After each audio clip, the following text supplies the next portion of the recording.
Sophia McKenna. Au petit matin du dimanche 27 mai 2018, Spencer McFord, 20 ans, et Sophia McKenna, 21 ans, partent à l'aventure. Les deux jeunes, qui sont brièvement sortis ensemble avant de décider qu'il valait mieux rester amis, se retrouvent à la marina du campus de l'université du Connecticut, Avery Point, où Spencer étudie. Ils empruntent un petit voilier de l'université, un Sunfish bleu et blanc, sans mât ni gouvernail, dans l'optique de se rendre au phare de New London Ledge, à environ 1,5 km de la côte, une destination populaire mais effrayante, dont la rumeur dit qu'elle est hantée par le fantôme d'un gardien angoissé qui a sauté vers la mort il y a un siècle. Sophia laisse son téléphone dans sa voiture fermée à clé et Spencer cache ses chaussures, son portefeuille et ses clés dans les voiliers de la marina. Peu avant 2h du matin, Sophia utilise le téléphone de Spencer pour poster un Snapchat de lui pagayant sur le bateau alors qu'il s'approche du phare. Ils ont l'air de s'amuser. Yeah, we're out here in the ocean with us. That is the land. Like we still have to get to there. Wait, where? Oh, we're almost there. À 2h du matin exactement, Spencer poste une photo sur Snapchat de Sophia se tenant devant les mots « No trespassing », soit interdiction d'entrée, gravés sur l'étroite corniche au pied du phare. Mais dans les 5 minutes qui ont suivi, quelque chose tourne terriblement mal. Entre 2h05 et 2h09 du matin, 7 appels sont passés depuis le téléphone de Spencer vers le portable de la mère de Sophia, Michelle. Et comme Michelle n'était pas dans les contacts du jeune homme et qu'il ne connaissait pas son numéro, elle en déduira plus tard que c'est sa fille qui a passé les appels. Mais Sophia ne laisse pas de message vocal et n'appelle pas les secours. Lorsque les deux jeunes ne donnent pas signe de vie le lendemain, leurs parents signalent leur disparition. Les gardes-côtes sont dépêchés sur place. Ils tombent rapidement sur le débardeur bleu marine de Spencer attaché à un taquet au phare. On pense qu'il a utilisé son haut pour amarrer le bateau au phare. Les équipes cherchent en vain Sophia et Spencer pendant la nuit et le jour suivant. Le lundi soir, soit 2 jours plus tard, la coque d'un voilier de 4 mètres est retrouvée échouée sur la plage Truman Beach à Long Island. On pense qu'il s'agit du même bateau que celui qui a disparu du campus de l'université Avery Point. Aucune trace de pas n'est relevée sur la plage à partir de l'endroit où le bateau est retrouvé. Les gardes-côtes décident de suspendre leurs recherches lundi soir, déclarant qu'elles sont terminées, je cite, « à moins que l'on ne trouve quelque chose qui oriente les chercheurs dans une autre direction ». Près de 2 semaines plus tard, le vendredi 8 juin, un plaisancier découvre le corps de Spencer flottant dans l'eau près de North Dumping Island. L'autopsie révèle que Spencer s'est noyé. Le corps de Sophia ne sera jamais retrouvé. Bien que ce cas de noyade en mer puisse sembler évident, plusieurs facteurs rendent cette éventualité moins certaine. On pense que Spencer a tenté d'attacher le bateau au phare avec son débardeur. Il semble probable que ça n'ait pas suffi pour que le bateau reste amarré et qu'il ait dérivé entre le moment où la photo de Snapchat de 2h du matin a été postée et le moment où les appels téléphoniques de 2h05 du matin ont commencé. Il serait logique de supposer que, parce qu'il est un bon nageur, Spencer a plongé à la poursuite du bateau. Déjà épuisé par le voyage, il est facile d'imaginer qu'il aurait été rapidement dépassé par la situation. Cependant, Sophia n'était pas une bonne nageuse et ses proches ne croient pas qu'elle aurait sauté dans l'eau froide et sombre après lui. À supposer que cela soit vrai, Sophia aurait alors passé des appels frénétiques à sa mère depuis le phare. Mais pourquoi ne pas avoir tout de suite appelé les secours ? Et pourquoi appeler sa mère qui se trouvait alors à des kilomètres ? Et qu'est-ce qui aurait pu la pousser à quitter la sécurité du phare et se jeter à l'eau ? La famille de Sophia a suggéré que l'utilisation antérieure du téléphone et les appels répétés avaient peut-être déchargé la batterie. Sophia se serait alors retrouvée seule, sans contact et hurlant dans la nuit. Y avait-il d'autres personnes sur l'eau cette nuit-là ? Est-il possible que quelqu'un l'ait retrouvée et kidnappée ? Outre cette tragédie, 2 autres hommes de la région se sont noyés dans des incidents sans rapport les uns avec les autres plus tard dans la semaine. Leurs corps ont été découverts rapidement, Sophia étant la seule à n'avoir jamais été retrouvée. Georgina Garsala. Georgina Garsala, dite Gina, est une femme de 30 ans née à Brighton, en Angleterre. C'est une femme forte qui a dû faire face à de nombreuses difficultés dans sa vie, telles que la boulimie et l'anxiété sociale. La relation entre Gina et son partenaire s'est malheureusement terminée, ce qui l'a poussée à retourner vivre chez sa mère, Andrea. Elle a 2 jeunes fils. Depuis quelque temps, elle revoit son ex, pas le père de ses enfants, mais celui d'après. Le 7 mars 2018 à 9h30 du matin, Gina quitte la maison d'Andrea en disant qu'elle devait faire réparer son téléphone car ce dernier s'était mis à bugger. Étant sans emploi, sa mère lui donne de l'argent pour la réparation. Gina prévoit également de se rendre dans une agence pour l'emploi dans la matinée afin de discuter de sa situation, puis elle a rendez-vous avec son père. Ses parents sont divorcés. À 10h50, Gina est filmée par une caméra de sécurité dans un magasin de vin sur Clifton Road. Là, elle demande de l'aide au gérant à propos de son téléphone, mais ce dernier la dirige vers un magasin de téléphonie situé à proximité, ne pouvant pas l'aider. Gina quitte alors le magasin. Elle ne sera jamais revue avec certitude.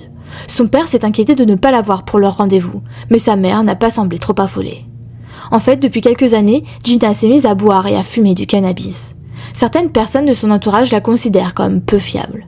Elle avait l'habitude de séjourner quelquefois chez des amis à Brighton ou chez son ex-compagnon sans forcément en avertir sa mère. Alors, quand elle n'a pas vu Gina rentrer, Andrea ne s'est pas tout de suite fait du souci. Mais elle signale finalement sa disparition le 17 mars, soit 10 jours après, à la suite d'un appel de ce fameux ex pour lui faire part de son inquiétude car il n'avait pas eu de nouvelles de Gina depuis un certain temps. Il n'y a aucune trace de son entrée dans l'un des magasins de téléphonie de Worthing ce jour-là. Le suivi ultérieur de son téléphone portable a indiqué qu'il a été utilisé pour la dernière fois à 3h du matin le jour de sa disparition et qu'il a quitté le réseau peu après 11h30 le lendemain sans jamais se reconnecter. Les comptes et cartes bancaires de Gina ne seront jamais utilisés. Plus tard, des images de vidéosurveillance prises dans le centre-ville de Worthing vers 15h30 montrent deux femmes dont l'une ressemble à Gina. Aucune de ces femmes ne s'est manifestée. Les vêtements portés par la femme sur les dernières images de vidéosurveillance étant différents, ses bottes notamment ne semblent pas être de la même couleur, il n'a jamais été possible de confirmer à 100% qu'il s'agissait bien d'elle. Son mode de vie a fait l'objet de spéculations et il a été suggéré qu'elle était impliquée dans le trafic de drogue au niveau du comté, mais sa mère a mis en doute cette hypothèse, affirmant que Gina n'avait jamais d'argent. La police a examiné 4 grandes théories et pistes d'enquête. Gina a peut-être traversé une crise de santé mentale et s'est ôté la vie, tout en s'assurant qu'elle serait difficile à trouver. Elle a simplement commencé une nouvelle vie quelque part. Elle a fréquenté un groupe de personnes qui ont dissimulé sa mort accidentelle par crainte d'être punie. Elle a été enlevée et assassinée. Stephen McRae. Le soir du mercredi 29 juillet 2015, Stephen McRae, 25 ans, sort avec son frère Kevin et quelques amis au Lucky's Tavern, un bar populaire du centre-ville de Fort Lauderdale, en Floride. Fatigué et travaillant le lendemain, le frère de Stephen, Kevin, quitte le bar à 23h pour rentrer chez lui. En partant, il remarque que Stephen est ivre et lui conseille de rentrer chez lui et de conduire prudemment. Mais la soirée venait tout juste de commencer pour Stephen et ses amis. Vers 1h30 du matin, ils quittent le bar à leur tour et conviennent de se retrouver sur le parking d'un Walgreens voisin pour planifier leur prochaine étape. Mais Stephen n'est jamais arrivé à Walgreens et personne ne l'a plus jamais revu. Il vivait avec ses parents et travaillait comme croupier de poker professionnel dans un casino de Hollandale Beach, près de Fort Lauderdale. Lorsqu'il n'est pas rentré à la maison le lendemain et qu'il ne s'est pas présenté au travail le jour suivant, sa famille a compris que quelque chose n'allait pas. La police indique que plusieurs systèmes de surveillance étaient en place dans la zone où Stephen a été vu pour la dernière fois, mais elle ajoute qu'il faudrait peut-être des semaines avant de pouvoir recueillir les images. Entre-temps, les enquêteurs interrogent les membres de la famille et les amis qui ont vu le jeune homme pour la dernière fois. Au moment de sa disparition, il avait 25 ans, une petite fille d'1 an et une petite amie de longue date qu'il prévoyait d'épouser. Ses amis et sa famille affirment qu'il n'était pas le genre de personne à quitter volontairement sa vie et à disparaître sans explication. Pensant qu'il a pu avoir un accident en raison de son état d'ébriété, la police effectue des recherches dans de nombreux lacs et étangs, mais rien d'important n'est retrouvé. Également, un détail qui ne joue pas en leur faveur, c'est que la batterie du téléphone de Stephen est morte au bar. Le téléphone n'ayant jamais été allumé après cette nuit-là, il est impossible pour la police de l'utiliser pour localiser Stephen. 2 semaines après qu'il ait été vu pour la dernière fois, la police découvre que Stephen a utilisé sa carte de crédit dans une station-service de Pompano Beach environ 1 heure après avoir quitté le bar. Il y a environ 25 minutes de route entre le bar et la station-service. Personne ne comprend pourquoi il a fait ce détour, le Walgreens où il devait retrouver ses amis se trouvant à 600 mètres du bar. Les vidéos de surveillance de l'intérieur de la station-service montrent Stephen entrant dans le magasin en trébuchant à 2h26 du matin, apparemment ivre, pour acheter des collations. Son comportement ne semble pas déranger le gérant et moins d'une minute plus tard, il se dirige vers le comptoir pour payer les collations avec sa carte de crédit. Pendant quelques minutes après ça, Steven tient une conversation informelle avec 2 jeunes femmes qui se trouvent à l'intérieur de la station-service, mais hors du champ de la caméra. Puis, les images de vidéosurveillance montrent Steven debout à côté de sa Ford Fusion blanche dans le parking de la station-service. Il semble se lancer dans une sorte d'altercation avec le conducteur d'une berline argentée non identifiée, et alors que la voiture argentée s'éloigne, Steven lui jette ce qui semble être sa boisson, ensuite accompagné d'un geste de la main, puis remonte laborieusement dans son véhicule. 3 minutes plus tard, la voiture argentée revient à la station-service, cette fois-ci juste derrière la voiture de Steven. Les intentions du conducteur sont inconnues, mais dès que Steven démarre sa Ford et s'éloigne, la berline argentée se lance à toute vitesse à sa poursuite. C'est la dernière fois que Steven est vu vivant. Tout ce que la police sait du conducteur, c'est qu'il s'agit d'un Afro-Américain qui a été entré torse nu dans la station-service quelques minutes avant l'incident, mais il n'a jamais été identifié. Depuis 10 ans, la police de Fort Lauderdale recherche la voiture de Steven. Sa plaque d'immatriculation n'a jamais été scannée par aucun lecteur de plaque d'immatriculation, ce qui indique qu'il n'a jamais quitté la région de Fort Lauderdale. Les équipes de recherche passent pendant des mois et des mois au peigne fin plus de 20 plans d'eau à la recherche de la voiture, mais n'ont jamais rien trouvé. Fait inquiétant, au cours de ces recherches, près de 20 autres véhicules ont été retrouvés dans les lacs, étangs et canaux voisins, y compris des véhicules volés et criblés de balles, mais rien n'a été trouvé en rapport avec la disparition de Steven. Pas même un indice. En 2025, les détectives ne savent toujours pas si Steven a été impliqué dans un accident de la route dû à sa forte alcoolisation ou s'il a été victime de quelque chose de bien plus sinistre.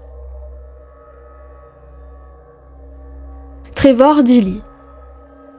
Le soir du 7 décembre 2000, Trevor Deely se rend à la fête de Noël organisée par son bureau dans une boîte de nuit située à côté de la Bank of Ireland à Dublin où il travaille depuis environ 1 an au service informatique. En quittant la fête à 3h30 du matin, Trevor ne peut pas rentrer chez lui en raison d'une grève massive des chauffeurs de taxi. Sa seule option est donc de rentrer à pied, une marche d'environ 20 minutes. Problème, il doit passer par un quartier connu pour sa criminalité et la violence des gangs. Et en plus de ça, il pleut. Alors Trevor décide de passer par la banque pour récupérer un parapluie avant de rentrer chez lui. Curieusement, les images de vidéosurveillance de la banque montrent un homme habillé en noir debout derrière l'un des piliers du portail. L'homme attend là pendant près d'une demi-heure et peu après 3h30, il sort son téléphone portable pour répondre ou passer un appel et quelques secondes plus tard, Trevor passe lui aussi au téléphone. Selon l'enquête, à ce moment-là, Trevor a passé l'appel à un collègue qui se trouvait encore à la banque. La vidéosurveillance montre Trevor arrivant à la porte d'entrée de la banque et un deuxième homme vêtu de noir sort de l'ombre pour lui parler. Trevor met fin à son appel en ouvrant la porte et en parlant à l'homme en noir. Ils ne semblent pas se connaître, mais Trevor ne semble pas effrayé ni inquiet. L'homme se tient simplement près de la porte tandis que Trevor entre et quelques minutes plus tard, l'homme en noir sort du champ de la caméra. Le collègue de Trevor a rapporté que lui et Trevor avaient partagé une tasse de thé ce soir-là et avaient parlé de la fête pendant un moment, et que Trevor s'était également connecté à son ordinateur de travail pendant quelques minutes juste avant de quitter la banque vers 4h du matin. Les images de vidéosurveillance montrent Trevor sortant dans la rue et ouvrant son parapluie avant de rentrer chez lui. Quelques minutes plus tard, vers 4h06 du matin, il appelle un ami pour lui faire savoir que tout allait bien et qu'il rentrait chez lui, mais comme son ami dormait encore, il a laissé un message vocal. Ce message vocal sera la dernière fois que quelqu'un aura des nouvelles de Trevor Deely. À 4h14, Trevor est vu marchant devant un distributeur automatique de billets sur Addington Road, environ à 15 minutes de son appartement. Moins de 30 secondes plus tard, un homme en noir apparaît à l'écran, apparemment en train de suivre Trevor. C'est la dernière fois que Trevor est vu vivant. Bien qu'il ait manqué le travail vendredi, ses collègues n'ont pas semblé trouver cela étrange, étant donné que de nombreux autres employés étaient encore en gueule de bois après la fête et avaient également posé un jour de congé. Mais après que ses amis et sa famille n'ont pas pu le contacter pendant le week-end et qu'il ne s'est pas présenté au travail le lundi, il a été immédiatement porté disparu. Les amis et la famille de Trevor ont mené les recherches dès le début, et ce sont en fait ses amis et non la police qui ont réussi à obtenir les images troublantes de cette soirée. Malheureusement, ils n'ont eu accès aux images que 4 jours après sa disparition, ce qui signifie que la police a perdu un temps précieux dans la recherche de Trevor. Il y avait peut-être d'autres images de vidéosurveillance de Trevor cette nuit-là, mais à l'époque, les caméras de vidéosurveillance enregistraient leurs images sur des cassettes VHS, qui étaient souvent utilisées à nouveau pour enregistrer de nouvelles images, effaçant ainsi les précédentes. Au fil des ans, plusieurs théories ont été avancées sur la disparition de Trevor, mais aucune n'a été confirmée. Certains ont émis l'hypothèse qu'il aurait pu être ivre cette nuit-là, ce qui aurait pu le faire tomber dans l'eau sous le pont et se noyer.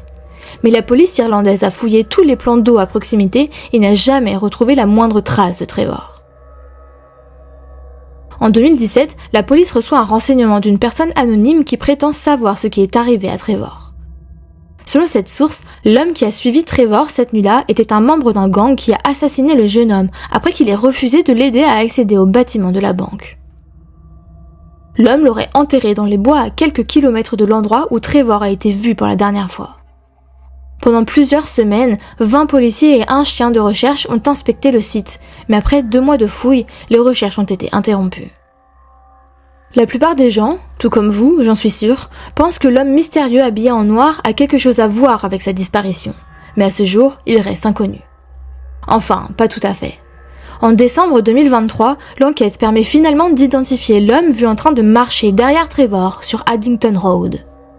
Après être entré en contact avec cet homme, les policiers affirment qu'il n'a rien à voir avec la disparition de Trevor, qu'il ne le suivait pas ni n'était en train de le traquer. La piste tombe donc à l'eau. Par contre, cette découverte donne une nouvelle dimension à cette affaire. Il y a bien 2 hommes en noir qui ont été filmés ce soir-là. Il ne s'agit pas d'une seule et même personne. La police elle-même déclare qu'ils aimeraient bien savoir qui est cet homme qui a parlé avec Trevor aux abords de la banque. Pour l'instant, il n'a pas été retrouvé. 25 ans après l'incident, la disparition effrayante de Trevor Deely est une affaire toujours ouverte et active. Andrew Gosden. La journée n'avait pas commencé normalement pour Andrew. Les jours d'école, comme c'est le cas ce 14 septembre 2007, sa mère vient le réveiller. Et ce matin-là, le jeune garçon de 14 ans a du mal à se lever et est même particulièrement irritable, ce qui est inhabituel d'après sa mère. Il met son uniforme en ronchonnant et se prépare à partir. À 8h05, Andrew quitte la maison, traverse le parc et marche jusqu'au distributeur de billets le plus proche pour retirer 200 livres de son compte avant de rentrer chez lui. Il se déshabille, met son uniforme dans la machine à laver, sa veste de blazer sur le dossier de sa chaise de bureau, puis se rhabille en tenue quotidienne, un t-shirt et un jean noir. Dans son sac, il met son portefeuille, ses clés et sa PlayStation portable. À 8h30, il quitte de nouveau sa maison et se rend à pied à la gare de Doncaster. Une caméra de vidéosurveillance d'une résidence le filme en train de marcher dans la rue à 9h05. Arrivé à la gare, il achète un aller simple pour Londres. À 9h35, Andrew est vu montant seul dans le train en direction de la gare de King's Cross, à Londres, où il arrive à 11h20. À 11h25, il est filmé par les caméras de vidéosurveillance en train de quitter l'entrée principale de la gare. C'est la dernière fois qu'il sera vu vivant. Plus tard dans la soirée, Andrew est déclaré disparu. L'enquête commence. La personne qui a vendu le ticket de train au jeune homme est interrogée. Elle se souvient bien de lui, car il a insisté pour acheter un aller simple alors qu'un aller-retour ne coûtait que 50 pence de plus. Mais son père déclare que l'achat d'un billet simple plutôt que d'un aller-retour ne lui semble pas étrange, car Andrew connaissait de nombreuses personnes à Londres chez qui il aurait pu séjourner, ayant de la famille là-bas. Les recherches sont effectuées dans cette partie de la ville, mais rien n'est retrouvé. Andrew n'a emmené ni son passeport, ni les 100 livres en liquide qu'il gardait dans sa chambre. Il ne semblait pas avoir emporté de pull ou de manteau, ni le chargeur de sa PlayStation portable. Il y a de nombreuses théories sur le pourquoi du voyage à Londres. Peut-être que Andrew a voulu rencontrer quelqu'un dont il avait fait la connaissance sur Internet. Cependant, aucune preuve ne permet d'étayer ce fait.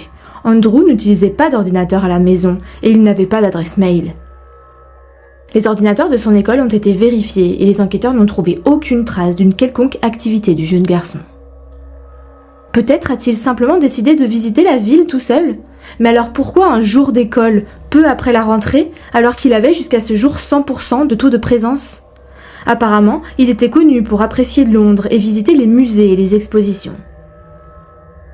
À l'époque de sa disparition, les bus étaient gratuits pour les enfants, donc pas de problème d'argent de ce côté-là. Malheureusement, les caméras de vidéosurveillance des principaux musées n'ont pas été vérifiées.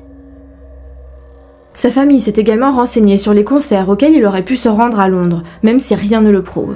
Le soir de sa disparition, 30 Seconds to Mars a joué à la Brixton Academy et Sixth a donné un concert d'adieu reprogrammé à la Carling Academy, une salle située à quelques minutes de marche de la gare de King's Cross.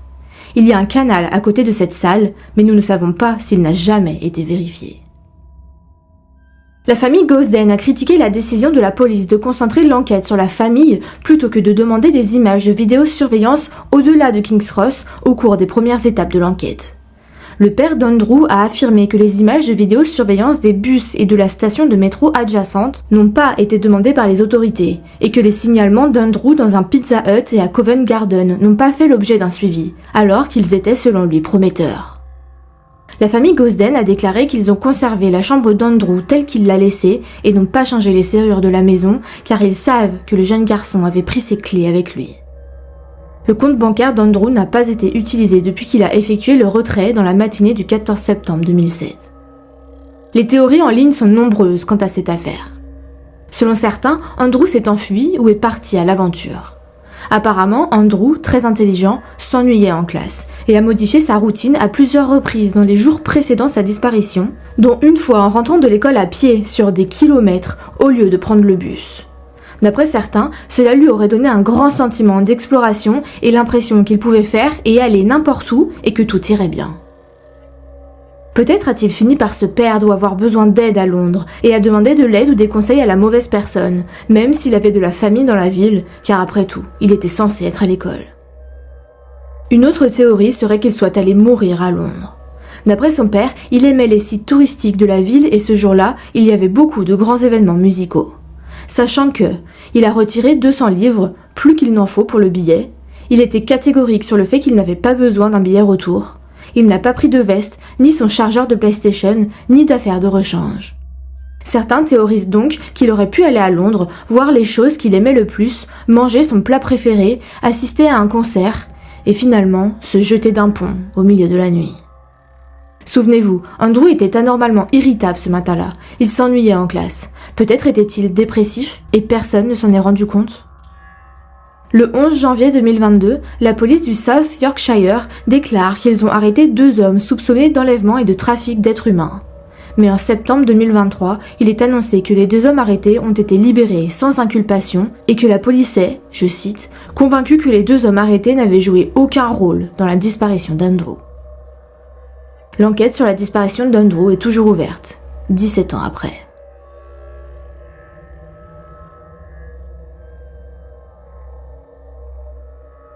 Iwona Wieczorek. Iwona est une Polonaise de 19 ans, fraîchement sortie du lycée, attendant de savoir si elle est reçue à l'université. Le vendredi 16 juillet 2010, elle se rend à une fête avec des amis. Vers minuit 15, Iwona, son amie Adria et 3 collègues qu'elle ne connaît pas beaucoup, Powell, Marek et Adrian, décident de se rendre dans une boîte de nuit de Sopot. Les jeunes se disputent au cours de la soirée, mais à ce jour, personne ne sait quelle en était la raison. D'après ses amis, Iwona, en colère, quitte la boîte, seule, à 3h07 du matin. Elle se dirige vers la promenade du bord de mer. Elle n'a pas d'argent et la batterie de son téléphone est dangereusement basse. Elle attend l'aube, vers 4h du matin, puis commence à marcher en direction de son domicile, à environ 6 km, soit 1h20 de route d'après Google Maps, en passant par Seaside Boulevard. Elle marche pieds nus, ses talons la faisant souffrir après une soirée à piétiner. Elle envoie des SMS à quelques personnes en chemin, dont Adria, pour lui dire qu'elle était fâchée qu'elle ne soit pas partie avec elle de la boîte de nuit. Les 2 jeunes femmes s'appellent et règlent leurs différends par téléphone.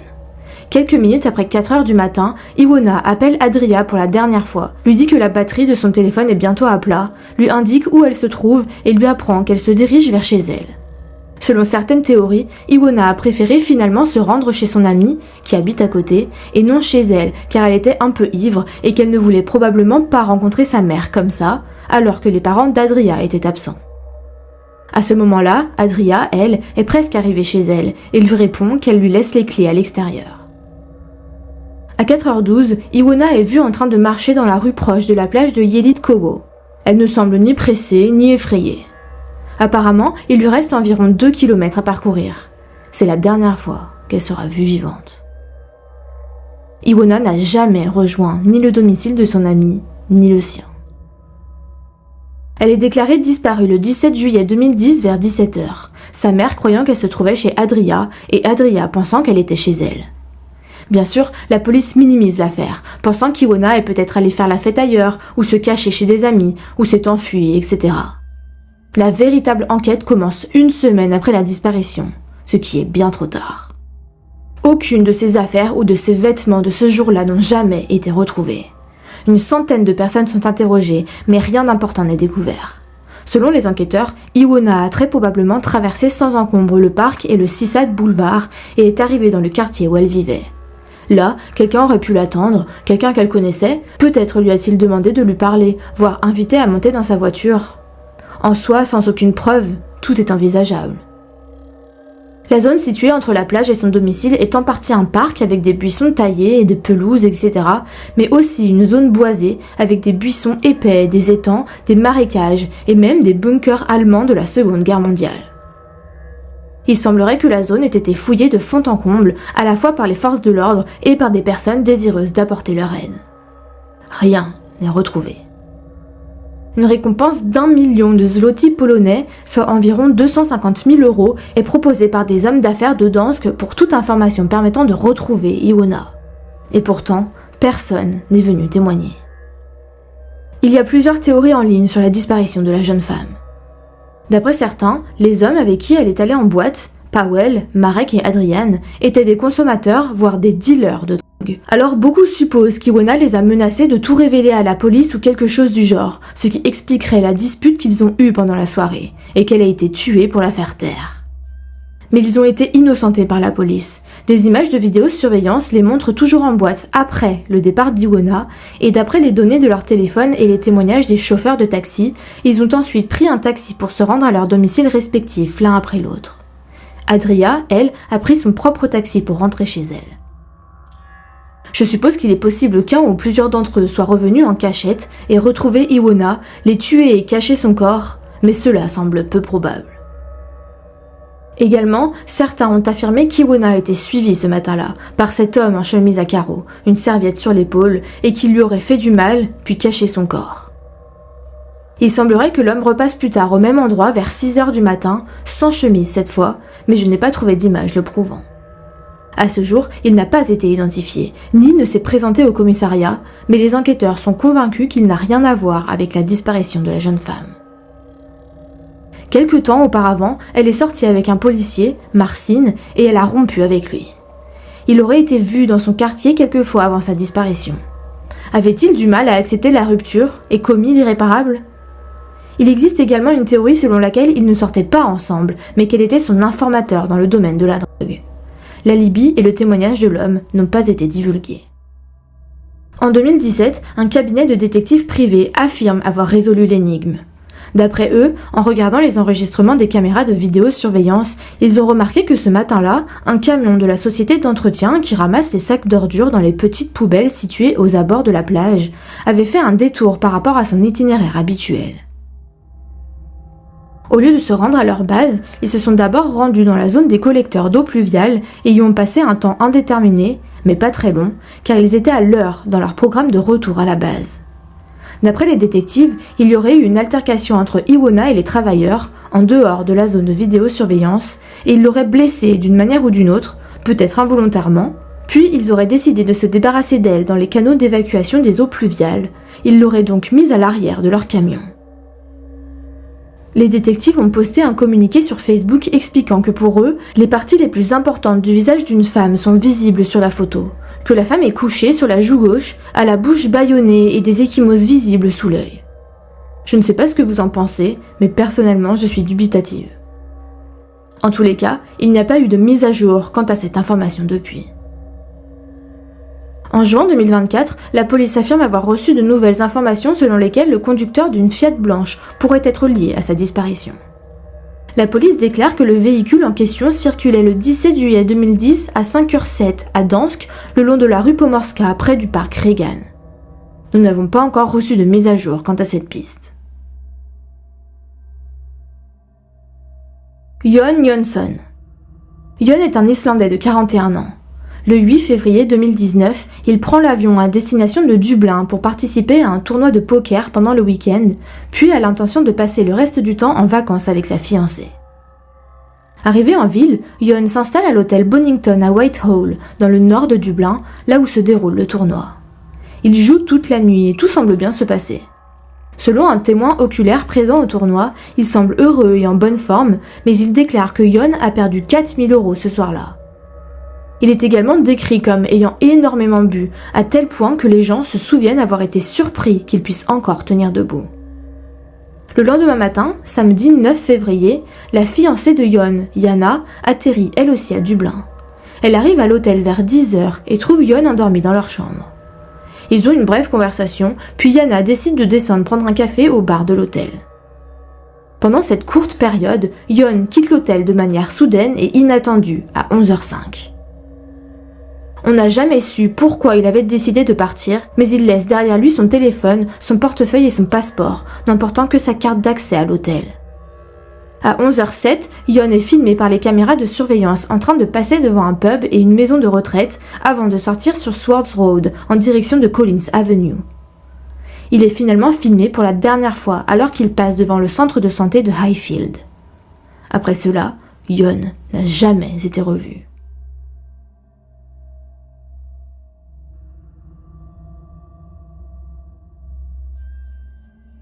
Quand Jana remonte dans leur chambre, elle est très étonnée de ne pas y retrouver son fiancé. Mais comme il a tout laissé derrière lui, il est injoignable. Alors elle attend, toute la journée, qu'il revienne. Le lendemain matin, n'étant toujours pas rentré, Jana signale sa disparition à la police. Les membres de la famille de Jon se sont immédiatement envolés pour Dublin et des recherches à grande échelle ont été lancées avec sa famille, la Guardia et la protection civile, mais aucune trace de Jon n'est retrouvée. Il s'est volatilisé. Sur les images de vidéosurveillance, on voit Jon détendu et tranquille, fumant une cigarette et se promenant. Il ne semble pas avoir été suivi et n'était pas en compagnie de quelqu'un d'autre. La famille de Jon est convaincue qu'il n'a pas disparu délibérément, car il venait de renouveler sa licence de taxi en Islande et avait des projets familiaux à venir qui l'attendaient avec impatience. Il avait 4 enfants. En 2020, un criminel incarcéré dans une prison islandaise contacte la famille de Jon. Il a quelque chose d'intéressant à raconter. Il affirme que les 4 000 € que Jon a perdus lors de sa première nuit appartiennent à un criminel islandais qui se trouvait à Dublin à l'époque. Jon serait allé le rencontrer ce fameux samedi pour obtenir plus d'argent, mais les choses ont tourné au vinaigre lorsque l'homme s'est mis en colère parce qu'il avait perdu son argent et a accidentellement tué Jon. Son corps aurait ensuite été enterré dans un parc voisin.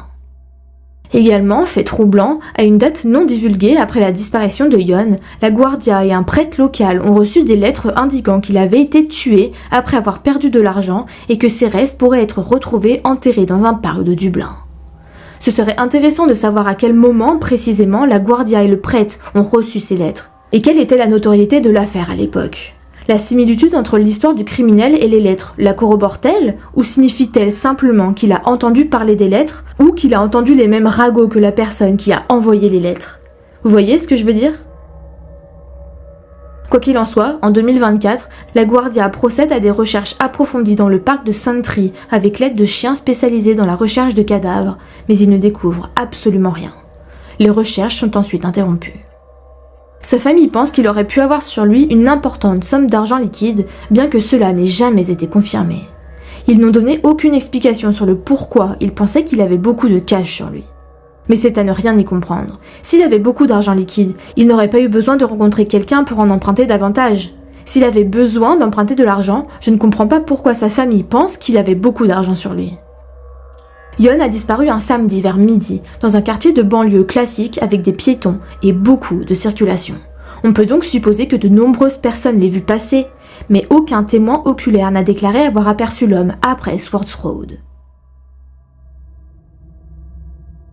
À ce jour, aucune trace de Jon n'a été découverte et la Guardia est désormais convaincue qu'il a été victime d'un acte criminel. Cependant, en l'absence de tout signe de lui ou de toute information solide sur ce qui s'est passé ce jour-là, cette affaire déconcertante n'a toujours pas été résolue et ne le sera peut-être jamais. Damien Nettles. Le samedi 2 novembre 1996, Damien, 16 ans, a prévu de se rendre à une fête à Cowes, sur l'île de Wight, en Angleterre. Avant de quitter sa maison, il appelle sa nouvelle petite amie, Gemma, pour lui dire qu'elle lui manquait. Peu après 19h, son père l'amène en voiture chez son ami Chris Boone. Avec Davy, le frère de Chris, ils se rendent à une soirée dans une maison discrète de East Cowes. Mais c'était loin de la fête qu'avait imaginé Damien. Ils n'étaient pas nombreux et il y avait quasiment que des couples. Damien s'ennuie rapidement et veut quitter la soirée pour aller en ville. Alors lui et Chris partent vers 21h30, embarquent dans le petit ferry pour retourner à Cowes et s'arrêtent pour acheter des bières en chemin. D'après Chris, Damien a essayé d'entrer dans de nombreux pubs de la rue principale de Cowes à la recherche de sa sœur aînée, Sarah. Une déclaration d'un témoin de l'époque le confirme aussi. Mais sa mère, Valérie, affirme que Damien savait que Sarah ne serait pas sur l'île, car elle était à Portsmouth. Alors Damien se servait-il d'elle comme excuse pour entrer dans les pubs? Cherchait-il quelque chose d'autre? Ou quelqu'un d'autre? Vers 22h, Damien et Chris entrent dans la friterie Yorkies, sur High Street, mais repartent, sans rien commander. Ils ont ensuite tenté d'entrer dans des pubs, mais en vain. Chris étant assez petit et mince, les videurs n'avaient aucun doute quant à son âge. À 22h30, Chris annonce qu'il a froid, qu'il est trempé et qu'il veut rentrer chez lui. Il persuade Damien de l'accompagner et les garçons quittent la ville en direction de leur domicile et se séparent sur les marches du Northwood Park. Mais la soirée vient de commencer pour Damien. C'est la première fois qu'il a le couvre-feu de minuit, alors hors de question de rentrer maintenant. Il retourne en centre-ville et essaye à nouveau d'entrer dans des bars. Sans Chris, qui fait très jeune, Damien a une chance. Il est très grand et peut passer pour un jeune homme de 18 ans. Des témoins ont indiqué l'avoir vu buvant dans un pub. Un autre se souvient également d'une rencontre très bizarre. Vers 23h15, il voit Damien essayant d'ouvrir les portières d'une Ford Fiesta bleue sur le parking du pub Arbor Lights. À 23h34, Damien est filmé entrant à nouveau dans la friterie Yorkies. Ce sont les dernières images jamais enregistrées du jeune homme. Ensuite, un autre témoin place Damien à un arrêt de bus près des supermarchés du Cooperative Group. À 23h55, il monte dans un bus demandant à aller à Cowes, mais le chauffeur lui répond qu'il se trouve déjà à Cowes. Damien s'excuse, remercie l'homme et descend du bus. À 23h59, un troisième témoin, qui attend dans sa voiture que son enfant arrive, affirme avoir vu une personne correspondant à la description de Damien mangeant des frites à l'arrêt de bus. Cette dame explique que Damien s'est approché de son véhicule, alors elle a baissé la vitre, puis il lui a dit en chuchotant « Il nous regarde » à 2 reprises avant de s'éloigner en direction de High Street. À minuit 6, il est vu une dernière fois dans High Street, seul, mangeant ses frites, avant de disparaître du champ de la caméra. Depuis, cet enregistrement a été perdu par la police. En novembre, il y a peu de touristes et les rues du vendredi et du samedi soir sont très calmes, étrangement calmes. Ce soir-là, en plus, il faisait un temps de chien. Toutes les rues et les routes secondaires sont bordées de fenêtres. Si quelque chose était arrivé à Damien cette nuit-là, comment se fait-il que personne n'ait rien vu ou rien entendu? Le lendemain matin, c'est la petite sœur de Damien, Melissa, qui remarque la première que son lit n'a pas été utilisé. La famille appelle la maison de Chris Boone, mais Damien n'est pas là. Sa mère, Valérie, signale sa disparition à 15h ce dimanche 3 novembre 1996. C'est le docteur Coran Lawrence, un ami de Valérie, et non la police, qui récupère les images de Damien sur la caméra de vidéosurveillance de la friterie. D'après lui, je cite, « La police ne voulait rien faire, alors j'ai décidé de parcourir la rue en demandant à droite et à gauche si quelqu'un l'avait vu.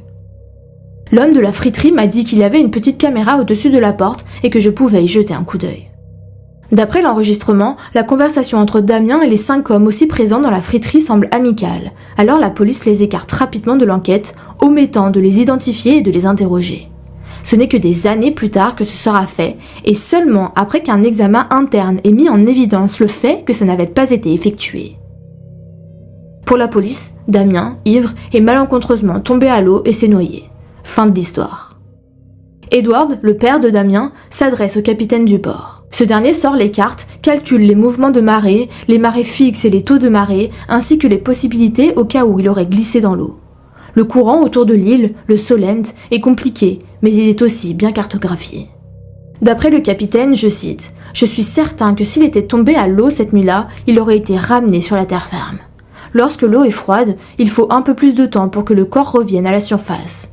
On peut le retrouver 2 ou 3 jours plus tard. C'est pourquoi nous sommes restés attentifs pendant un certain temps. » Des recherches approfondies sont entreprises à l'aide de bateaux, mais rien n'est retrouvé. Sa famille est convaincue qu'il ne s'est pas enfui. Il semble que Damien était un garçon heureux, satisfait et qu'il aimait la vie. De toute façon, tous les ferries pour le continent s'étaient arrêtés pour la soirée. Puis, des années plus tard, la police descend finalement de ses grands chevaux et finit par enquêter sur un possible acte criminel. Mais des documents cruciaux, notamment le registre des appels passés à la police cette nuit-là, ont disparu. Les carnets de la police n'ont pas été conservés et même les détails concernant les agents qui étaient en service cette nuit-là ont été perdus. Ce n'est qu'en mars 2002, lorsque l'enquête est confiée au département des crimes majeurs du Hampshire Constabulary, que les détails recueillis dans l'affaire de Damien sont finalement introduits dans le système informatique Holmes. C'est à cette époque qu'un informateur affirme être allé voir la police pour leur raconter ce qui était arrivé à Damien. Cette personne était un associé du trafiquant de drogue local Nicky McNamara dans les années 1990. Estimant que ses paroles n'avaient pas été suivies des faits, 8 ans plus tard, en 2010, il prend contact avec Valérie. Il raconte à la famille Nettles que Damien a été tué par McNamara au cours d'une dispute sur le cannabis. McNamara aurait donné un coup de poing sous l'effet de la colère, mais n'avait pas eu l'intention de tuer Damien. Selon l'informateur, le corps de Damien a été caché dans un repère de trafiquants de drogue bien connu à Coves, où il était resté jusqu'à 3 semaines. Le corps a ensuite été enterré près de la piste cyclable reliant Coves à Newport dans un sac à voile. Valérie transmet à nouveau l'information à la police. Ce développement en 2010 et la nomination d'un nouvel officier supérieur chargé de l'enquête redonnent de l'énergie à l'affaire et une série d'arrestations et de perquisitions suivent peu après. Toutes les personnes arrêtées ont des liens avec le milieu de la drogue en 1996 et avec un homme, Nicky McNamara. La même année, la police fouille les marais le long de la piste cyclable mentionnée par l'informateur. Rien n'est retrouvé. Finalement, ce dernier change de version et affirme que Damien a été enterré dans un bosquet à Gurnard, le long d'une autre piste cyclable inutilisée. Là encore, des recherches sont effectuées avec des chiens renifleurs de cadavres, mais rien n'est retrouvé. Mais Damien avait-il réellement un pied dans le monde de la drogue ? D'après Davey, le frère de Chris, Damien fumait du cannabis et son dealer habituel lui a fait faux bond à l'été de sa disparition. Sa petite amie Gemma affirme n'avoir jamais été interrogée par la police à propos de si Damien prenait des drogues ou pas. Sa copine d'avant, Abby, explique que Damien avait commencé à changer avant qu'il ne se sépare en juillet 96. Elle dit, je cite, « Il traînait avec des groupes de personnes différentes, un peu plus âgées que lui. Il y avait manifestement des choses qu'il gardait pour lui. C'était peut-être de la drogue, je ne sais pas. » Au fil des ans, les rumeurs sont allées bon train à propos de la disparition de Damien. Mais rien n'a jamais permis de faire éclater la vérité. Toutefois, une rumeur refuse de disparaître, et cela nous ramène à Nicky McNamara et à l'histoire d'une bagarre qui a conduit à la mort de Damien. Les circonstances précises, le lieu et le mobile diffèrent selon les sources, mais l'accusé reste le même. Alors pourquoi ne pas l'interroger, me direz-vous ? Parce que Nick McNamara est décédé d'une overdose en 2002. 28 ans plus tard, les restes de Damien n'ont toujours pas été retrouvés. L'affaire est toujours en cours et pour Valérie et le reste de la famille Nettles, les recherches se poursuivent sans relâche. Cory McGeegy. Cory, 23 ans, artilleur dans le régiment de la Royal Air Force, a l'intention de se rendre à Bury St. Edmunds ce 23 septembre 2016 avec un groupe d'amis de la base aérienne, mais à la suite d'un malentendu, il a été laissé sur place. Alors il se rend lui-même en ville, située à environ 15 km de la base. Il gare sa BMW Z4 sur Robert Bobby Way peu après 22h et il passe 1 heure au téléphone avec son frère, Darok, afin d'organiser le week-end suivant. Puis Cory part rejoindre ses amis. Le groupe se rend au So Bar sur Longton Place. Apparemment, Cory est un habitué de tous les bars du petit centre-ville. Cory et ses amis se rendent ensuite au pub Witherspoon Corn Exchange vers 23h30 et quittent ce bar 1 heure plus tard pour aller à la boîte de nuit Flex sur St. Andrews Street à 1 minute de marche. Apparemment, à ce stade, Cory était ivre. Environ 30 minutes plus tard, il est escorté hors du Flex par le videur. C'est à partir de ce moment que Cory se retrouve seul, ses amis ne l'ayant pas suivi hors de la boîte. Manifestement affamé, Cory commande des hamburgers, un kebab et un paquet de frites à son restaurant habituel, Pizza Mamma Mia, où il semble heureux et joue à pierre-papier-ciseaux avec un inconnu, d'après les témoins. On peut le voir manger sur cet enregistrement au moment où il passe devant la caméra de vidéosurveillance située en face du pub The Grapes, à l'angle de Wengovel Street et de St. Andrew Street vers 1h20 du matin. Puis Corey fait une sieste d'environ 2 heures dans l'embrasure de la porte du magasin d'électricité Hughes à l'angle de Bengrove Street et de St. John Street. À 3h08, il envoie à un ami, depuis son téléphone, une photo d'une soirée précédente. À 3h25, Corey tourne à droite et entre dans un cul-de-sac contenant un certain nombre de bennes à ordures connus sous le nom de Horseshoe, derrière Greg's. C'est la dernière fois que Corey sera vu vivant.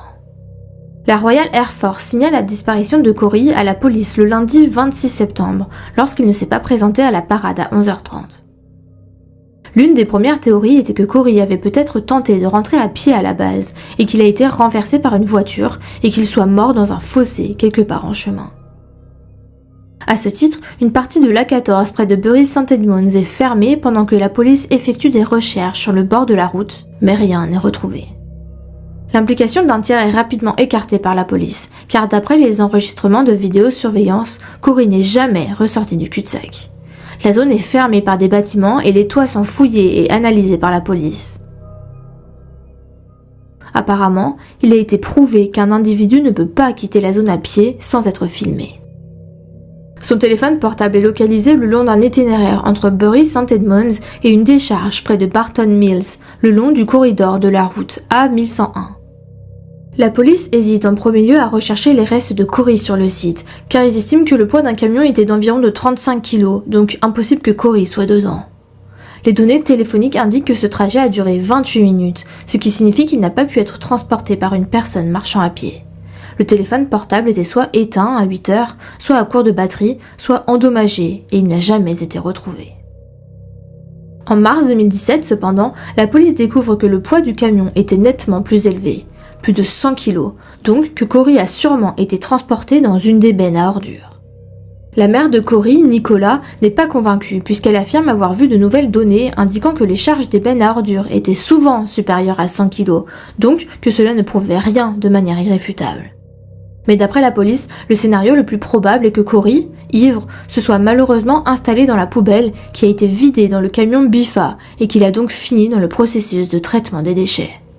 Le communiqué précise, je cite, « Nous sommes parvenus à cette conclusion sur la base de toutes les preuves dont nous disposons et pas seulement sur la base du poids de la poubelle. » Les agents passent 20 semaines à fouiller une décharge près de Cambridge où les poubelles de Bury St. Edmunds ont ensuite été déposées, mais ils n'ont pas trouvé de reste. Le père de Corey, Martin, reconnaît sur les réseaux sociaux que son fils avait tendance à dormir dans et sur les poubelles. Information que réfute catégoriquement sa mère, Nicola, soulignant le fait que Corey venait de faire une sieste de presque 2 heures et qu'il était fier de son apparence et propre sur lui, et qu'en cas de besoin, il aurait pu aller dormir dans sa voiture qui n'était pas très loin. De plus, d'après elle, pour que son fils ait disparu du cul-de-sac, il a dû être emmené par quelqu'un d'autre à bord d'un véhicule. En 2018, Nicola révèle que la police ne disposait que des images de vidéosurveillance du samedi matin jusqu'à midi. Elle affirme alors que son fils aurait pu se lever et partir à n'importe quel moment après l'arrêt des images de vidéosurveillance. Comme la période de 28 jours pour conserver les images est passée, il n'y a aucun moyen de vérifier s'il a quitté la zone plus tard dans la journée. Dans un message publié sur Facebook en novembre 2018, Nicola déclare que lors de sa dernière réunion avec la police du Suffolk, on lui a montré des images de vidéosurveillance montrant des personnes entrant et sortant de la zone du Horseshoe le matin où Corey a disparu. Toutes les personnes filmées portaient des vêtements sombres, à l'exception d'un individu que l'on voit quitter la zone portant un pantalon clair, de la même couleur que celui que portait Corey la nuit en question. D'après elle, il est possible que Corey ait décidé de s'enfuir, même si elle pense que c'est peu probable. Corey avait des projets pour le week-end suivant, il avait une copine, une carrière. Les recherches ont été suspendues en mars 2018 et une enquête menée en mars 2022 a conclu que Corey était décédé après être monté dans une benne à ordures à la suite d'une asphyxie par compression associée à des blessures multiples.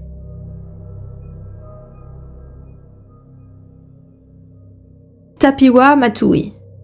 Tapiwa, surnommé Tapi par ses amis, est un jeune homme de 21 ans. Il venait d'obtenir un diplôme en technologie de l'information et était un rappeur en herbe. Le 7 février 2019, il se rend dans une boîte de nuit locale appelée Fiction, à Swansea, là où il vit.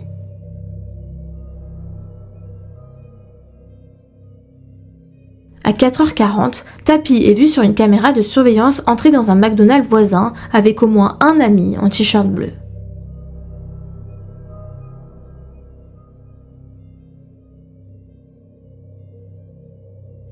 Après 8 minutes dans le restaurant où il semble discuter et plaisanter, Tapiwa est filmé partant, seul, presque en courant.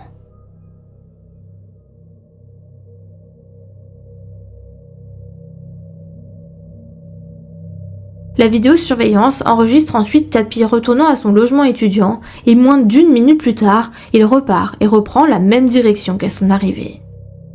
À 5h30, il est filmé à l'extérieur d'un supermarché local, le Sainsbury, situé près de la rivière Tawey, qui traverse la ville. On peut voir Tapiwa se faufiler entre les piliers alors qu'il traverse le parking du supermarché. À 7h06, le jeune homme est filmé arrivant à pied à Swansea Yacht Club, dans la marina locale. C'est la dernière fois qu'il sera vu. Le compte WhatsApp de Tapiwa a été activé pour la dernière fois vers 5h ce matin-là, donc vers son logement étudiant. Son téléphone et sa carte bancaire n'ont pas été utilisés depuis. Sa famille a remarqué que quelque chose n'allait pas lorsque Tapiwa ne s'est pas présenté à la maison familiale le lendemain pour accueillir sa petite sœur à la sortie de l'école, chose pour laquelle sa famille affirme qu'il était toujours présent. Son père a du mal à comprendre que personne n'ait pu voir Tapiwa dans une rue aussi fréquentée et pense que les témoins pourraient dissimuler des informations. Sa famille a placé jusqu'à 10 000 affiches de disparition dans la ville et ses environs. Aucune piste ou information n'a été donnée aux forces de l'ordre. Décrivant le caractère de Tapiwa, son père déclare que la disparition est tout à fait inhabituelle et affirme qu'il est impossible que la disparition soit volontaire. Je pense personnellement que le dernier lieu connu de Tapiwa, une marina qui se jette dans l'océan, est probablement très lié à sa disparition.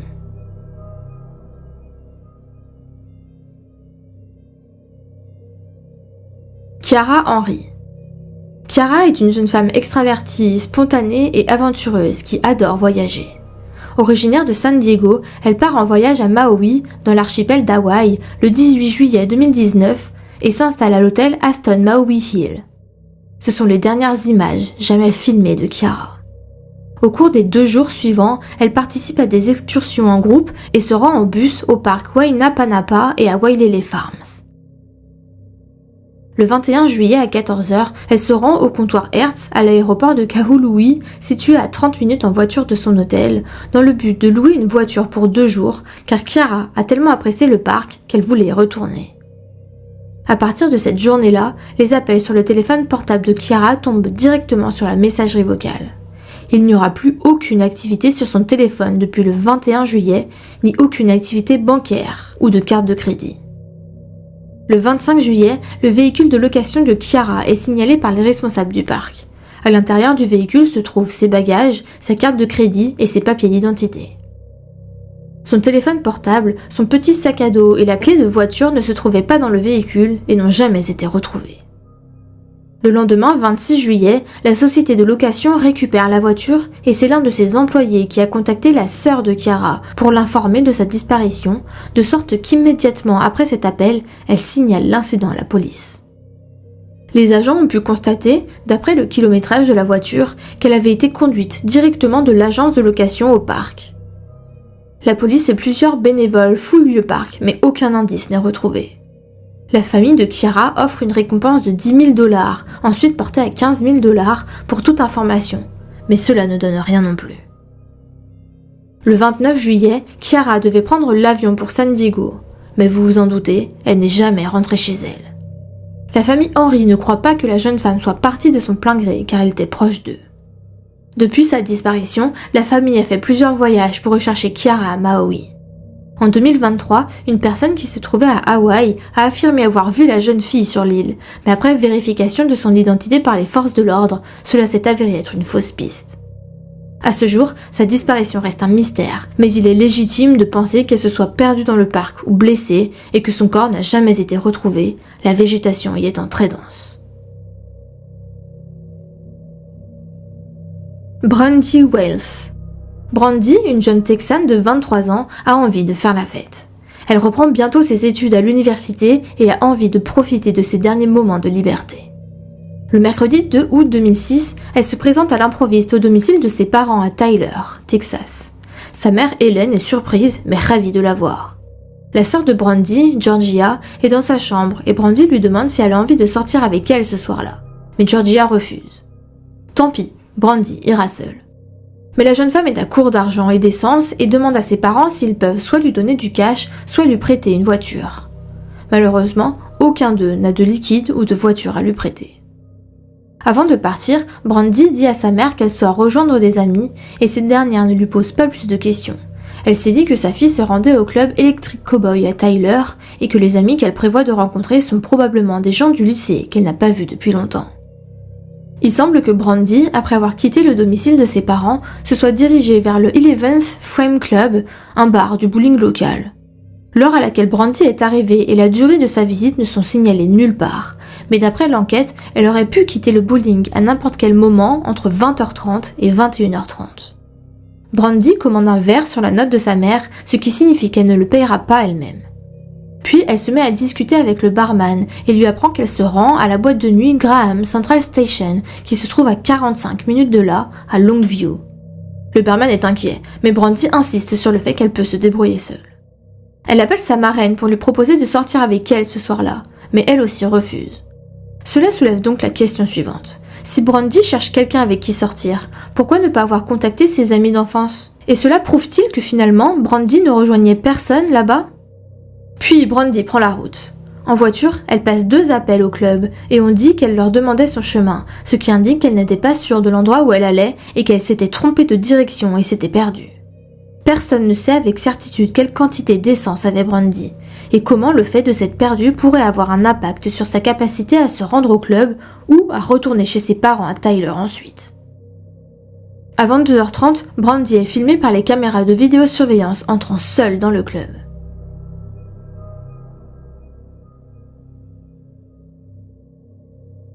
Elle est finalement filmée quittant le club vers minuit 30. C'est la dernière observation connue de Brandy Wells. Le lendemain matin, vers 9h15, un policier repère une voiture abandonnée sur le bord de l'autoroute I-20, la portière du côté conducteur entrouverte. La voiture n'est pas déclarée volée. Il la marque donc comme abandonnée et continue son chemin. Ce n'est que 6 jours plus tard qu'elle sera identifiée comme étant celle de Brandy. La voiture restera sur le bord de l'autoroute pendant tout ce temps. La mère de Brandy se réveille et découvre qu'il n'y a aucune trace d'elle ou de sa voiture. Elle suppose qu'elle était trop ivre pour conduire et qu'elle est restée avec ses amis. En début de soirée, le colocataire de Brandy appelle sa mère. Selon lui, Brandy a dit qu'elle reviendrait dans l'après-midi, mais elle n'est jamais revenue et il n'arrive pas à la joindre. Sa mère essaye aussi, sans succès. Elle est déclarée disparue dans la journée. 6 jours plus tard, donc, la voiture abandonnée sur la I-20 est finalement identifiée comme étant celle de Brandy et la police scientifique vérifie le véhicule tandis que les chiens inspectent les lieux. Le siège du conducteur est très reculé, alors que Brandy est petite, ce qui a donné lieu à des spéculations. Toutefois, j'ai lu sur des forums que pour certains, c'est tout à fait explicable dans le sens où certaines personnes reculent toujours leur siège pour sortir de leur voiture plus confortablement. On ne sait pas si c'était l'habitude de Brandy ou pas.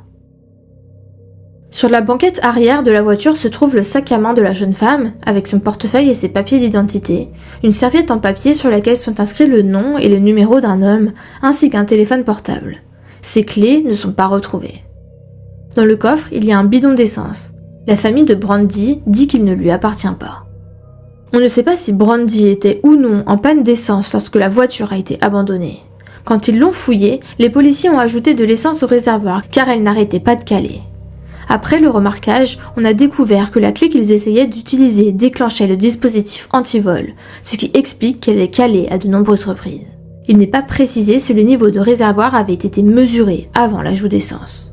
Les enquêteurs se rendent finalement au club Graham pour interroger les employés et visionner les enregistrements des caméras de vidéosurveillance. Lors de la première fouille du club, ils demandent aux employés s'ils se souviennent de Brandy et de la nuit où elle a disparu. Les employés qui la reconnaissent affirment qu'elle a bu 1 ou 2 verres, mais ne sont pas sûrs. Plusieurs personnes présentes au club ce soir-là ont réitéré l'information selon laquelle elle demandait de l'argent pour l'essence ou laissait entendre qu'elle avait besoin d'essence pour rentrer chez elle. La police appelle l'homme dont le nom et le numéro ont été trouvés sur une serviette en papier dans la voiture de Brandy. Cet homme, qui n'a jamais été identifié publiquement, dit avoir rencontré la jeune femme ce soir-là au club, qui lui a offert un verre, mais qu'elle a refusé et qu'elle lui a dit qu'elle n'avait plus d'essence. Finalement, la police disculpe l'homme à la serviette de toute implication. Les images de Brandy quittant le club sont interprétées différemment par la police et la famille de Brandy. La caméra se trouve au-dessus de la porte et ne montre que la zone située juste devant les portes d'entrée et de sortie. Brandy quitte le club et se dirige vers la droite de l'écran. Derrière elle, un homme portant un chapeau de cow-boy blanc sort en se dirigeant vers la gauche. Juste avant que Brandy ne disparaisse de l'écran, on peut la voir se retourner et si on suit son ombre, on la devine marchant vers la droite de l'écran en direction de l'homme au chapeau. Il n'y a pas d'image connue du parking, on ne sait donc pas si elle se dirigeait simplement vers son véhicule ou si elle a été appelée par l'homme ou quelqu'un d'autre. La police pense qu'elle est partie seule, tandis que sa famille pense que Brandy était peut-être avec l'homme au chapeau de cow-boy. On n'a aucune information concernant cet homme. Autre erreur stupéfiante, la police a supposé que le téléphone trouvé dans la voiture de Brandy était le sien et ce n'est que 2 semaines après la découverte du téléphone que la mère de Brandy l'a vu et a déclaré qu'il n'appartenait pas à sa fille. Il s'est avéré que le téléphone appartenait à l'ex de Brandy, qui est parti à l'étranger dans l'armée et lui avait laissé son téléphone. Ce n'est donc que le 17 août que la police s'est rendu compte qu'il n'avait pas le téléphone de Brandy. Après avoir consulté les relevés téléphoniques de la jeune femme, il découvre que le téléphone de Brandy n'a eu aucune activité sortante jusqu'au 11 août, soit pendant 9 jours après sa disparition.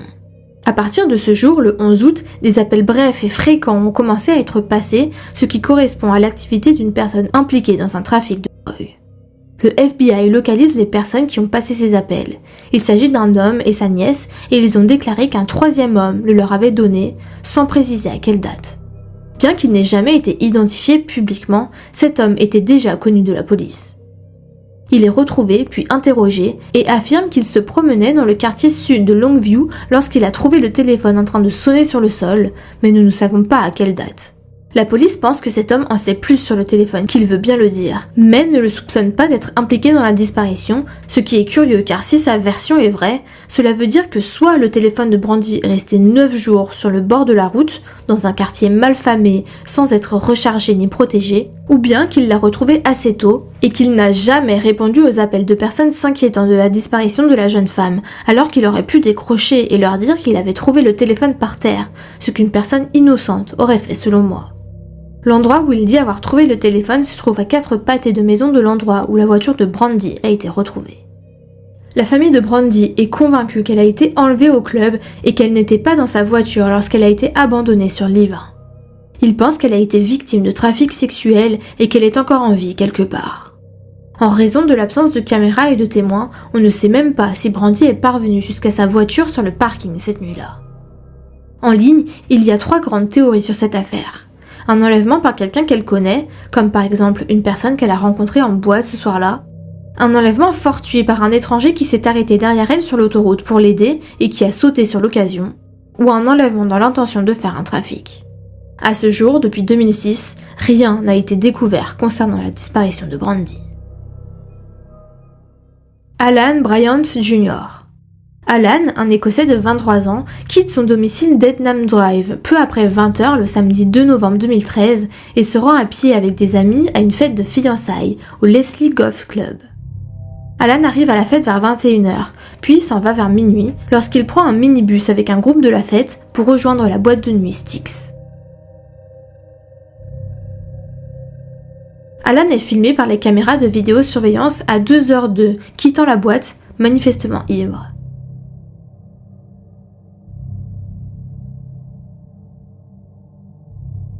Il regarde brièvement autour de lui avant de marcher seul en direction du rond-point de Tan Shaw. Ce sont les derniers moments jamais enregistrés du jeune homme qui ne sera jamais revu après ça. Il y a 2 théories sur ce qui s'est passé ensuite. Soit Alan a pris la direction de sa maison, qui se situe à 20 minutes à pied, mais problème, pour rentrer chez lui à pied, Alan aurait dû, s'il choisit le chemin le plus court, passer devant une station-service Shell sur Roxburgh Road, mais ces mouvements n'ont pas été repérés sur les images de vidéosurveillance de la station. Il s'est avéré par la suite que des images de vidéosurveillance essentielles provenant d'une salle de boxe et d'une salle de billard située à proximité, que je n'ai pas retrouvées sur Google Maps, qui auraient également couvert le trajet d'Alan jusqu'à son domicile, n'ont pas été récupérées et ont finalement été écrasées. Comme vous le voyez, le chemin pour rentrer à son domicile ne passe pas par des cours d'eau ou des étangs où il aurait pu tomber et se noyer. Par contre, il y a un bois au bout de son lotissement, accessible depuis la route. Alan aurait-il loupé sa ruelle, continué jusque là-bas pour une raison ou une autre, et serait allé dans le bois ? La seconde théorie est qu'Alan se soit rendu à une soirée dans une maison non loin de là et ou aurait été embarqué dans une bagarre. Si c'est le cas, personne ne s'est manifesté pour le confirmer. Le 16 juin 2017, la police fouille la maison d'un certain Thomas McAllister à Barton Place. Dans les années 2010, la famille de Thomas avait emménagé non loin de celle d'Alan, puis avait déménagé plus tard dans le quartier de Barton Place. Thomas était donc une connaissance d'Alan, et d'après sa famille, il a essayé d'entrer en contact avec Alan et ses amis, mais ces derniers n'étaient pas si intéressés. Malheureusement, le 18 juillet 2017, donc 2 mois plus tard, la police conclut la perquisition sans avoir trouvé de preuves. D'un côté, 4 ans après, il y avait peu de chances qu'il reste encore des preuves. Cette même année, M. Bryant s'est inquiété du fait que son fils ait pu avoir des contacts avec des membres d'une bande criminelle organisée quelques semaines avant sa mort. Il est intéressant de noter que le jeune homme de 23 ans devait comparaître devant le tribunal après avoir prétendument brisé la vitrine d'un magasin à l'aide d'un poteau après une soirée. M. Bryant pense que d'autres personnes impliquées dans cet incident faisaient partie d'une bande organisée. Alan a disparu 3 jours seulement avant de comparaître devant le tribunal pour cet incident. Mais il ne s'agit ici que de spéculation. Pour en revenir à la théorie de la soirée qui a mal tourné, d'après M. Bryant, je cite, « 4 témoins ont parlé à la police dans les jours qui ont suivi la disparition de mon fils, de cris provenant du quartier de Barton Place vers 4 heures du matin, soit 2 heures après qu'Alan ait été vu vivant pour la dernière fois. Ce bruit a été décrit à plusieurs reprises comme un cri hystérique, comme si quelque chose n'allait pas du tout. Je pense qu'Alan a été assassiné et que l'on s'est débarrassé de son corps cette nuit-là. » Dans un article paru dans le journal The Sun au début du mois d'avril 2024, il semble que l'identité de la femme qui a crié ait été établie comme étant l'une des amies d'Alan.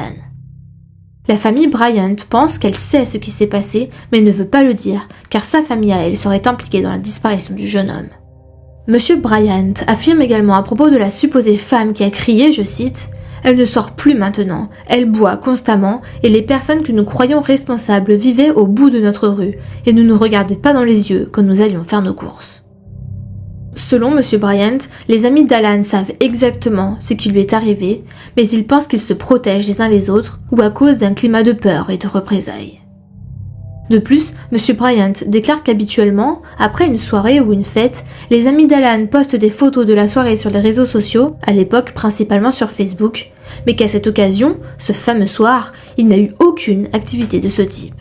S'agit-il d'une question de respect ou y a-t-il quelque chose de plus ? M. Bryant a été informé qu'une jeune fille de la ville s'était fait porter pâle à son travail le lundi. Pour rappel, Alan a disparu le samedi, car elle était trop bouleversée par sa disparition. Mais ce qui est troublant, c'est que le manager de cette fille a indiqué à M. Bryant qu'elle avait téléphoné vers 15h, alors que la famille n'a signalé la disparition d'Alan qu'à 16h40. Pour finir, M. Bryant affirme connaître l'identité du meurtrier présumé de son fils, un homme qui avait auparavant menacé de tuer Alan. M. Bryant déclare, je cite, « Ce type détestait absolument Alan. Il l'a toujours détesté parce qu'il était populaire là-bas, à Glenrothes. » Il continue en déclarant « Lui et ses amis ont grandi ensemble, et tout le monde aimait Alan. » L'autre gars, lui, ne parlait que de bagarre. Une fois, il est entré chez moi avec un bout de bois en criant « Alan Bryant, je vais te tuer !» Un soir, Alan était à une fête, il s'était endormi, et ce type est entré avec une bêche de jardin et aurait dit devant tout le monde « Heureusement que tu dors, Alan, sinon je t'aurais tué. » Ce gars serait-il Thomas McAllister, celui dont la maison a été perquisitionnée ? À ce jour, il n'y a aucune avancée dans l'affaire de la disparition d'Alan, aucune qui a été rendue publique du moins, mais l'enquête est toujours ouverte et en cours. Dites-moi en commentaire vos théories sur ces mystérieuses disparitions, et abonnez-vous!